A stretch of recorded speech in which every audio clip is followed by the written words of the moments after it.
So the Fever do take down the Connecticut Sun, but the big news is that it looks like Caitlyn Clark is in. The WNBA just watched chaos erupt right before their eyes.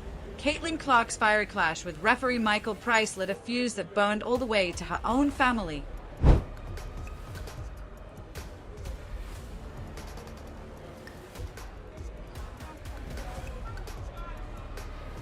When the Fever superstar went down with yet another groin injury against Connecticut, her brother Colin Clark didn't hold back.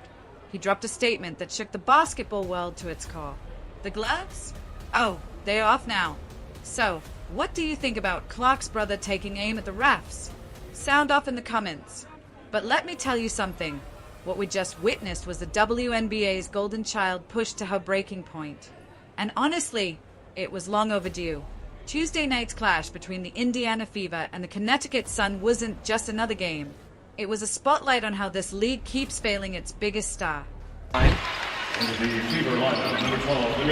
Walks there to the stanchion, obvious frustration. The moment unfolded with 4:33 left in the third quarter. Caitlyn Clark found herself in a tense exchange with referee Michael Price during a coach's challenge review. But here's where things really took a turn. Clark, who started off composed, suddenly snapped. Witnesses say she shouted, "That has nothing to do with it. Are you kidding me?" And she didn't stop there. With the tension boiling over, she fired back again.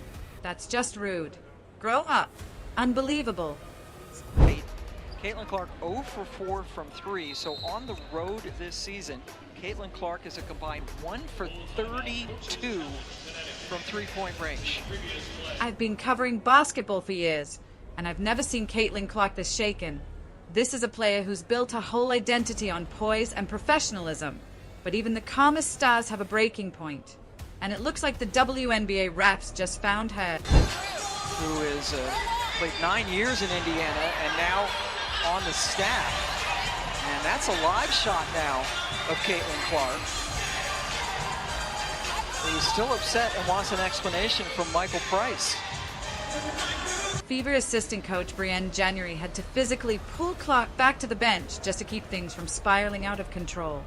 Let that sink in for a second. Someone had to restrain the face of the league from charging at an official. That's not just frustration. That's someone who's been pushed way past their limit. But it doesn't end there. Clark wasn't done with referee Michael Price. She looked him dead in the eye and said, "I'm going to call the league on you," while flashing a phone gesture with her hand. That's next-level defiance. When you start threatening to call someone's boss mid-game, you know everything's gone completely off the rails. The sarcasm practically drips from the moment. Think about it. Caitlyn Clark, the very player who dragged this league from the shadows into the national spotlight, is the one being disrespected by the officials who are supposed to protect her. The irony? It's so thick, you could slice it clean. But this story doesn't just burn, it breaks. With just 39 seconds left in the game, Clark appeared to aggravate that same groin injury while dishing a pass to teammate Kelsey Mitchell. She grabbed at the injury instantly, resting her head against the basket stanchion in pain, before walking off the court with a towel draped over her head. Going down, she plants her foot, she passes the ball to Kelsey Mitchell on the back door, and then when she is running back on the other end of the court, it seems like she's grabbing her groin area. Now, it also seems like she's grabbing her right groin area, and her last groin injury was supposedly on the left. The images that followed were absolutely gut-wrenching. This wasn't just about physical pain. This was raw, emotional heartbreak. On the ESPN broadcast, Clark sat on the bench, seemingly holding back tears. And for a player who's carried this entire league on her back for 2 straight years, seeing her like that, it was genuinely hard to watch. That's when her brother, Colin, decided he'd seen enough. Moments after the injury, he jumped on X and posted, "Make no mistake, this is on the reffing." The post racked up over 100,000 views in under 20 minutes before he deleted it. But you know how the internet works. Screenshots exploded across social media like wildfire. Now let's take a second to talk about Colin Clark. He was a basketball and track standout at Dowling Catholic High School in West Des Moines, Iowa, the same school where Caitlyn rose to McDonald's All-American status. And what Clark endured in that game, it was brutal. She was swarmed by Sun defenders, double teams, triple teams, constant contact. The kind of hits that would get a whistle for any other star in the league. But because it's Caitlyn Clark, the refs turned a blind eye ever since Clark stepped into the WNBA spotlight. There's been this growing belief that she's become a target, opponents getting extra physical, and referees just letting it slide. It's not just fan chatter, either. ESPN analyst Rebecca Lobo recently went viral for slamming the officiating, clearly disgusted at how Clark was getting grabbed, hit, and shoved without a single whistle. But here's the twist. WNBA Commissioner Kathy Engelberg came out and denied any unfairness, brushing it off with, "It's a physical game all over the league." That's some world-class gaslighting. When your league's biggest star is getting pounded night after night and your response is basically, deal with it, you're either completely out of touch or choosing to ignore the obvious. And the facts, they speak volumes. Clark's been battling a left quad injury and recurring groin problems all season. She's already missed 10 games because of it. This latest setback marks her 4th injury in just 3 months. That's not bad luck. That's the price of failing to protect your stars. Let's really break this down. Caitlyn Clark isn't some wide-eyed rookie still trying to prove she belongs. She's in her 2nd year, and she's already shattered records at Iowa. She's rewriting the WNBA history books, and she's dragging women's basketball into mainstream relevance. And yet, somehow, she's still being treated like she has to earn respect by getting tossed around on the court. And the timing? Brutal. The WNBA All-Star Game is just 3 days away. Clark is slated to captain Team Clark on the league's biggest stage. Meanwhile, her Indiana Fever squad, currently 6th in the standings with a 12-10 record, is gearing up to face the New York Liberty at Barclays Center on Wednesday. Every game feels like it could define the season now, and suddenly, there's a cloud of doubt hanging over Clark's availability. After the game, Fever head coach Stephanie White addressed it carefully, saying Clark felt something in her groin and would need to be evaluated. It's a kind of vague answer that really means, we have no idea how serious this is, but we're definitely concerned. The outpouring from fans has been loud, heartfelt, and completely behind both Clark and her brother. Many called the entire situation awful, with the referee's behavior labeled flat-out unprofessional. One fan even pointed out that Clark wasn't given a technical foul, hinting loud and clear that the ref probably said something out of line. But step back for a moment. This isn't just about a single game or one heated exchange. This is the latest chapter in a growing pattern, one that's been brewing for months. Clark has been battling this level of rough physicality since her debut, and now it's starting to leave marks, not just on her body, but on her state of mind. The tense moment with referee Michael Price, it wasn't just a flare-up, it was the frustration finally spilling over.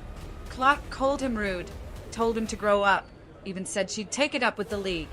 For someone who's usually so poised, it felt jarring, like something had truly snapped. And here's the part that stings even more.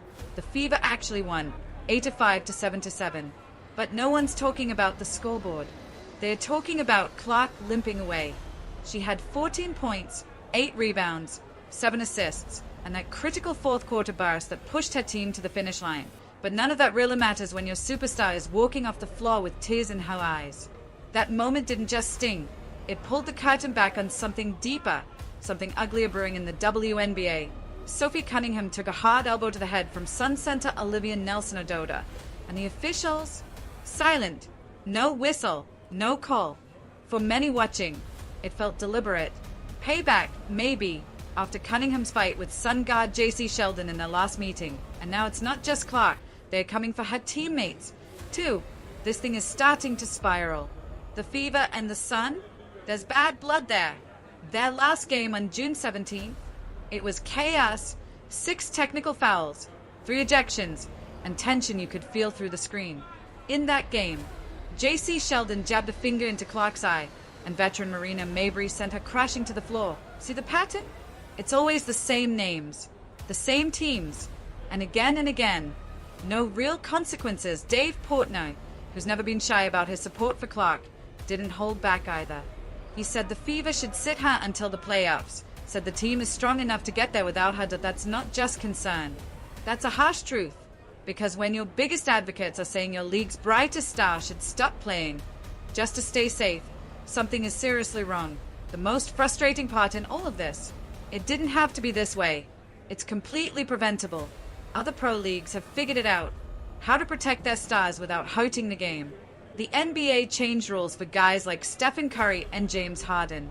The NFL built in protections for quarterbacks. But the WNBA? It's almost like they are choosing to let Clark take the hits. Night after night, fans, teammates, even rivals, like Angel Reese, have been saying it all season long. The officiating is off. It's inconsistent, it's unfair, and it's putting players at risk. And when Angel Reese, someone who's had her own heated moments with Clark, starts criticizing the officiating too, you know the problem runs deep. Colin Clark's now deleted tweet said little, but it said everything. It summed up exactly what fans have been feeling. The tweet was up just briefly, but not before screenshots spread like wildfire. It was dissected, reposted, and echoed throughout the basketball world. The message couldn't be clearer. The refs aren't doing their job, and he's done staying quiet because this isn't just about Clark. It's about what she represents. She didn't just boost the spotlight on women's basketball. She flipped the script on what people thought was even possible. The crowds are bigger, the ratings are soaring, and the merch is flying off the shelves. All because of one player. And now, that same player is being pushed to the edge by the very league she's trying to lift. The irony? It's heartbreaking. The WNBA has spent years demanding more respect, more coverage, more money. Then along comes a player who checks every box, who single-handedly tackles the very problems the league's been shouting about for years. And how does the WNBA respond? By standing by while she gets physically punished night after night. It's self-sabotage in its purest form. What stings most is how predictable this was. Anyone who followed Clark through college could see it coming. The physicality was always going to ramp up in the pros. The smart move? Get ahead of it. Put protections in place before it spiraled out of control. But the WNBA took the wait-and-see approach. And now, now we've seen. The league's brightest star is wearing down, both in body and in spirit. Her family's no longer staying silent. They are speaking out, publicly and urgently. Fans are growing disillusioned with the officiating. And just when the league was starting to break through to the mainstream, its credibility is crumbling. The referee problem? It's reached the point where even neutral voices can't ignore it anymore. Players on other teams, people with no stake in the drama, are calling out how unfairly Clark is being treated. And when that happens, it's not just Indiana fans venting. It's not just frustration from one locker room. It's a red flag waving across the entire league. A problem big enough to threaten the very integrity of the competition. But maybe the most revealing part of this entire mess is what it says about the WNBA's complete misread of what they have in Caitlyn Clark. This isn't just another standout athlete you slot into the system and treat like the rest. She's a once-in-a-generation force who's pulled women's basketball into the spotlight like never before.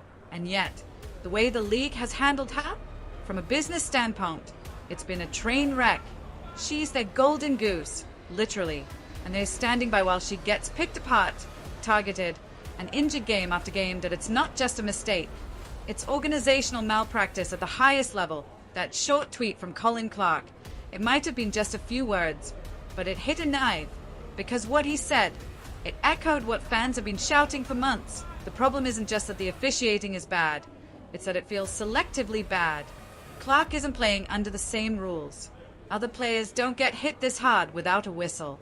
They don't get grabbed, shoved, and hacked without some kind of penalty. But with her, it's like the calls just disappear. But when it happens to Clark, suddenly, it's brushed off, just part of the game. But what's happening to her mentally? That can't be ignored.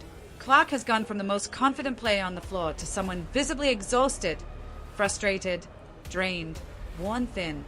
That spark, that infectious joy she once played with, it's being slowly, painfully stripped away. And watching that unfold, it's gut-wrenching. What made Colin's tweet cut so deep was that he didn't need to explain it. No context was necessary. Everyone already knew. The missed calls, the hits, the silence from officials. It's all been seen, replayed, and written about endlessly, and yet, with just 4 words, he said more than 1,000-word op-ed ever could. The timing? That matters too. He posted it right after witnessing his sister get hurt, again, when she should have been celebrating a team win. Instead of joy, the night became another chapter in the same painful story. Another injury, more questions, more silence, and the fact that Colin took that tweet down so fast, that says everything. He understood the weight of it, the truth in it, and just how loud for words can echo when everything around them has been ignored for too long. But the damage was already done. The message was out, and it struck a chord with thousands of fans who had been feeling the exact same way. This moment also ripped the curtain back on something the WNBA has struggled with for years, a serious PR problem. When your brightest star is clashing with refs on a near-weekly basis, that's a red flag. But when her own family is publicly calling out those referees, that's a 5-alarm fire. How the league responds now will define everything. They can dig in, defend the status quo, and risk pushing away the very player who's brought them to new heights. Or they can face reality and admit that the system is broken and change is overdue. Based on their track record, I'm not holding my breath. But here's what matters. Colin Clark's voice carried more than just one brother's pain. It echoed the frustration of an entire fan base, millions of people who've watched this injustice unfold, week after week, in plain sight, and in just a few words, he said what so many had been thinking, but were too tired, too disheartened, or too scared to say aloud. The WNBA now finds itself in a place no league ever wants to be, where the brother of its biggest star feels forced to speak out about biased officiating. This isn't just a basketball issue. It's a full-blown credibility crisis that puts the legitimacy of the entire league at risk. What happens next will define everything. This could be a wake-up call, or just another chapter in the WNBA's long list of institutional failures. The league stands at a crossroads, and whichever path it takes, those consequences will echo for years. Colin Clark might have deleted that tweet, but the message didn't go anywhere. It landed. It stuck. Because sometimes, when no one else will step up, it takes family to speak the raw, uncomfortable truth. And in this case, that truth is impossible to ignore. WNBA referees are failing Caitlyn Clark, and everybody sees it. The only question left? Will the league finally act? Or will they let their most valuable star keep taking the hits until there's nothing left to give? If history is any clue, I wouldn't count on real change. The WNBA is standing far too close to the flames, and Colin Clark just struck the match. When family members are calling out you officials in public, that's not a crack in the system. That's a full-on fracture. What do you think about all of this? Smash that like button if you stand with the Clark family, and subscribe for more coverage that tells it exactly how it is.